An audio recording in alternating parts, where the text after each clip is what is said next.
Hello and welcome to Atop the Fourth Wall, where bad comics burn. And welcome back, my friends, to Secret Origins Month.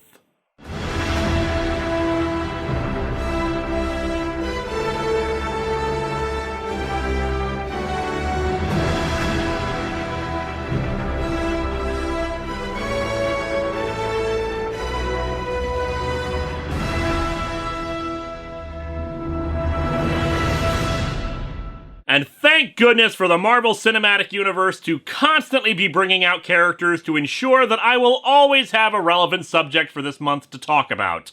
At the time of writing this script, Doctor Strange with Benedict Cumberbatch has not come out in the USA, and in fact, I will not be seeing it before I finish this episode, since I'm going to a convention. So if it's any good, I have no idea, and given that I sometimes see movies months after release, it's entirely possible I won't have an opinion on it until Christmas. In the meantime, though, for those of you curious about the comic origins of the Good Doctor, we have to go back to 1963 and to Spider-Man co-creators Steve Ditko and Stan Lee. Lee attributes Doctor Strange's creation specifically to Steve Ditko, who apparently wanted more variety in the heroes at Marvel. Not a bad idea, especially since, as we've seen with a lot of Marvel's output, it tended to be focused on science accidents. Or science triumphs in the case of Captain America. Ditko apparently already had the idea for the character and story, and brought in finished artwork for the story, which Lee then added dialogue and whatnot to.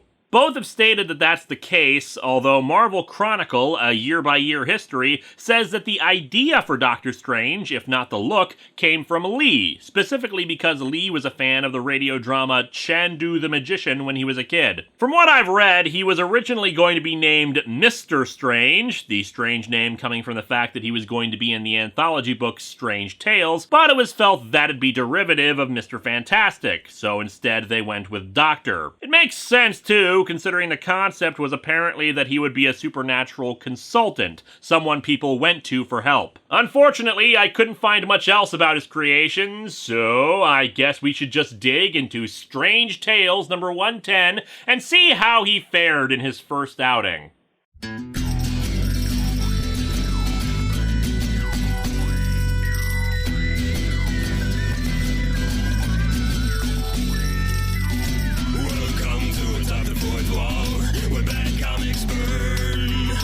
Linkara's gonna teach you all a lesson you won't learn. Brodsky, you're not the smartest.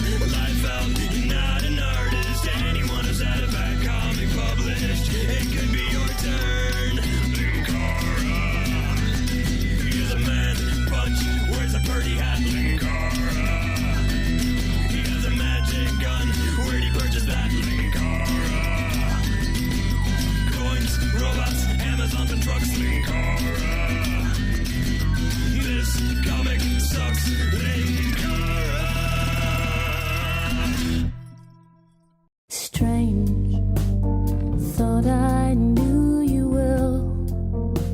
Thought I had read the sky. Thought I had. Man, Doctor Strange looked weird in his first appearance. He's more like some stereotypical French painter. Okay, yeah, of course, this being an anthology book, Doctor Strange is not on the cover. No, that would be Paste Pot Pete, whom you might recall is a real character name that someone thought up and went with.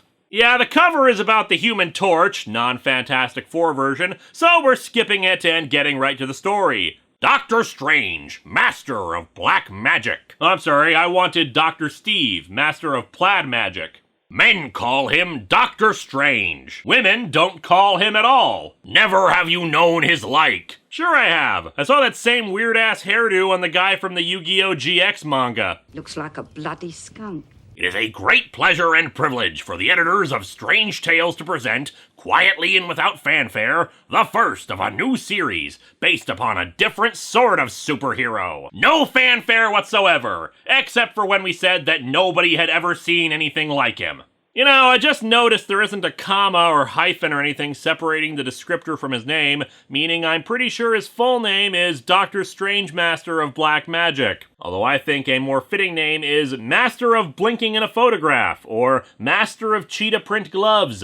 Anyway, we open somewhere in the city. Oh, I love the city. Let's go to the bar and have ourselves the beer. Between darkness and dawn, a tortured man tosses fitfully in his bed, vainly seeking peace that will not come. Man, those Sleep Number bed ads really get into your head. No, go away! Please go away! The first draft of A Nightmare on Elm Street was a lot tamer. It's no use! I can't sleep! I dare not sleep!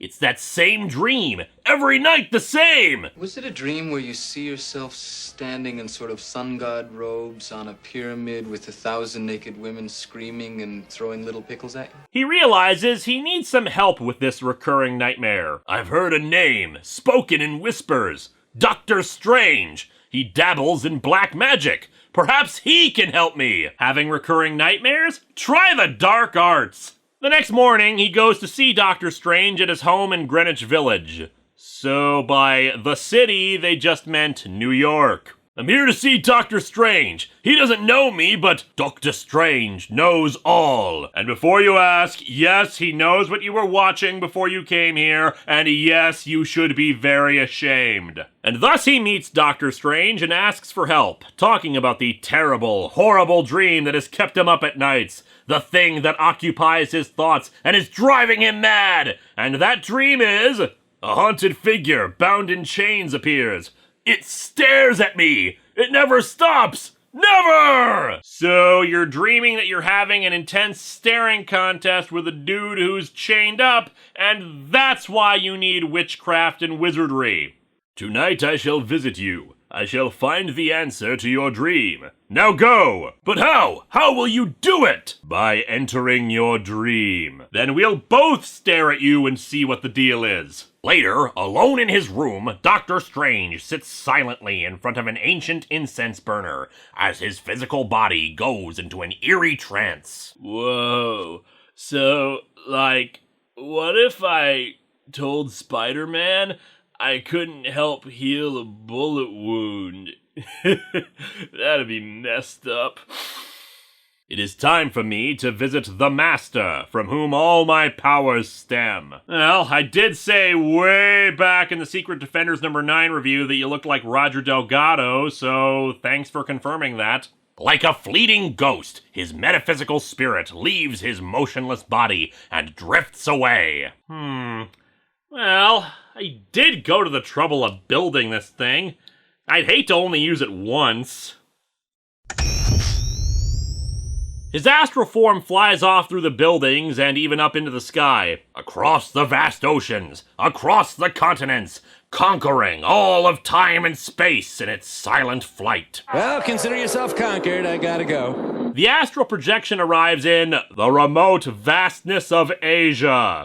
Well, that narrows it down. On the side of a mountain is a structure that Dr. Strange enters. It is good that you have come, my son. Why the hell don't you come here more often? I'm lonely.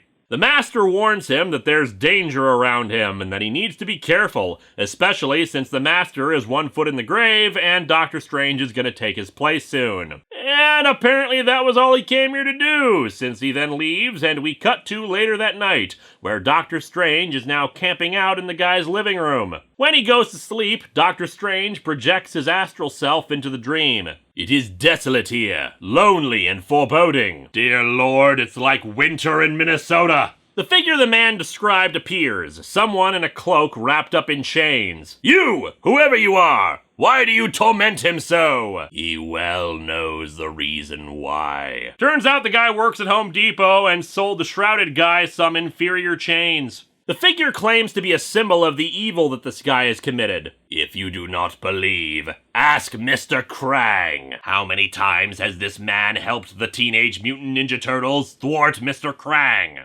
Suddenly, another form approaches, far more menacing than the first. And this menacing figure is a guy on a horse with a weird high collar and lots of lines all over, including his very broad shoulder pads. Yeah, gotta say, shrouded figure in chains is a lot more menacing than monochrome Liberace. Dr. Strange identifies the new figure. Nightmare, my ancient foe. What's sad is that he's actually talking about the horse. You know the rules of sorcery, Dr. Strange. Those who enter a hostile dimension must be prepared to pay for it with their lives. Seems like kind of an unfair border policy. The guy who brought in Doctor Strange wakes up and, aware of what the cloaked figure said, decides that Doctor Strange has to die to keep his secret. He gets a gun and aims it at him. However, the good doctor decides that he needs some help, summoning the Master. He calls! Damn it, was right in the middle of watching my soaps! The Master concentrates and focuses power through Strange's amulet, which has an eyeball on it that opens. An eye such as no mortal would ever want to behold again. No, I can't look at it! It's so tacky! The eye shoots out a beam that hypnotizes the guy, preventing him from shooting the gun. This allows Doctor Strange a brief interruption, and he flees from Nightmare, returning to his physical body. He takes the gun from the guy and releases him from his hypnotism. I was a fool to come to you. I didn't suspect my dreams were caused by the many men I'd ruined in business. Krang was the last of them. I robbed him, but he couldn't prove it. Now I'll confess! Man, who knew that dabbling with forces beyond the veil could lead to bad things? It will be the only way you can ever sleep again. I should know. I never opened my eyes. Seriously, I never opened my eyes throughout the entire story. What the hell? Next issue, explore the mystic world of black magic once again, with Doctor Strange as your guide. Yes, our glorious guide, Doctor Strange, who needed to call for help in order to save the day. As the first outing of the good doctor, it's okay. Not sure why bad dreams require a sorcerer to deal with, but clearly this guy had some issues. The nightmare thing was a nice hinting of things to come for future stories. As you probably noticed, this was not an origin story for Doctor Strange. Secret Origins Month is less concerned with the actual origin as much as their first appearance.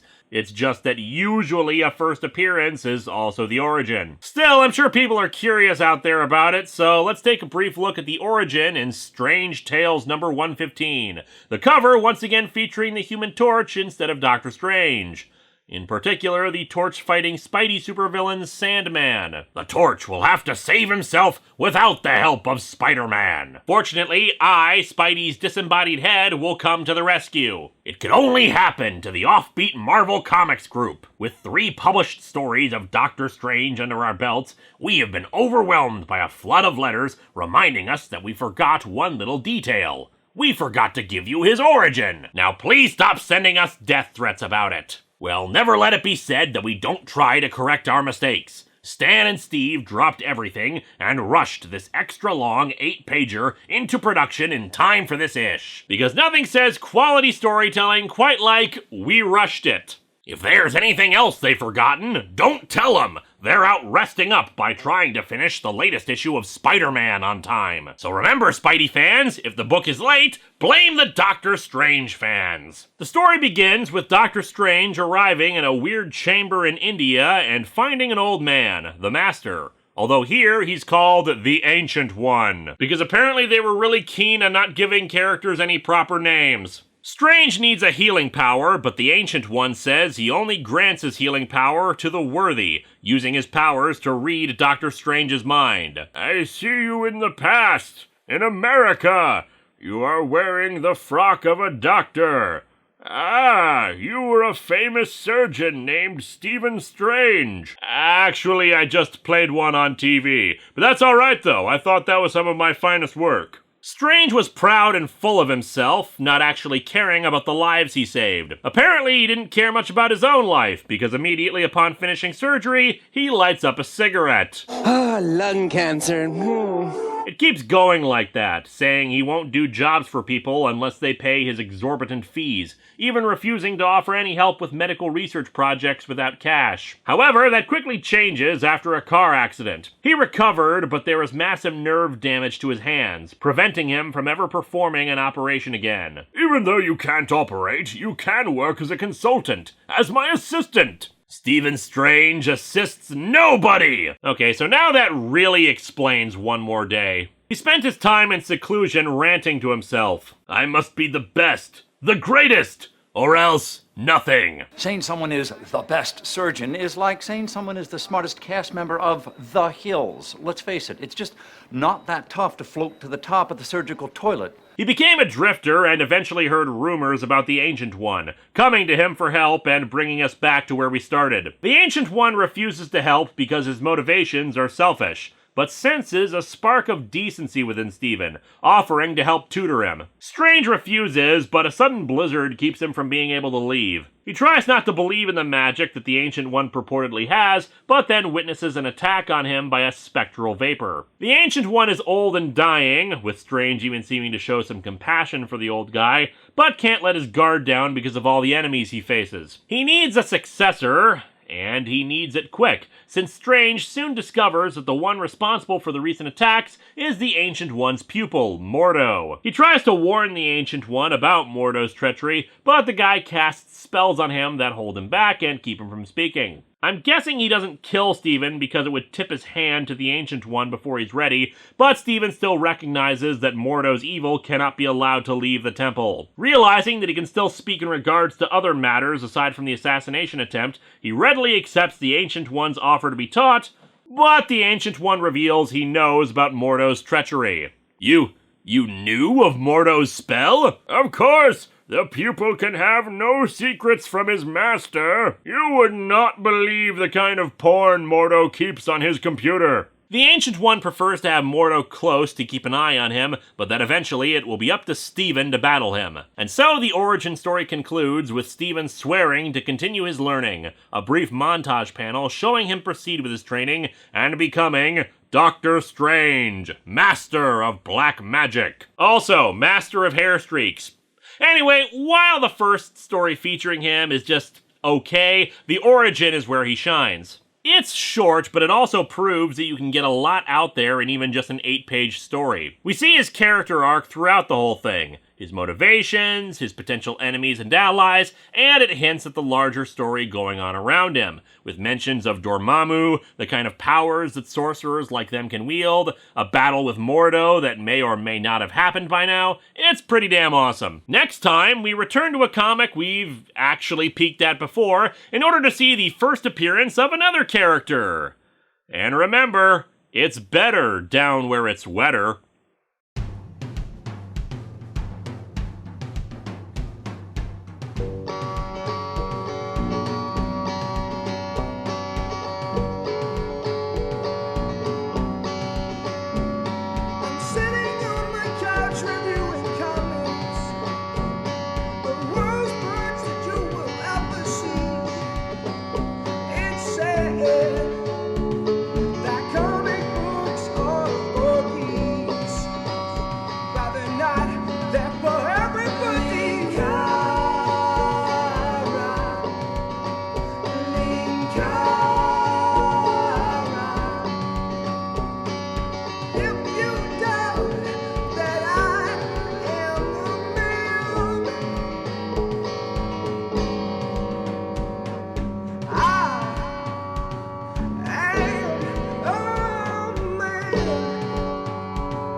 And in this panel, we see the exact moment when Stephen Strange became a supervillain.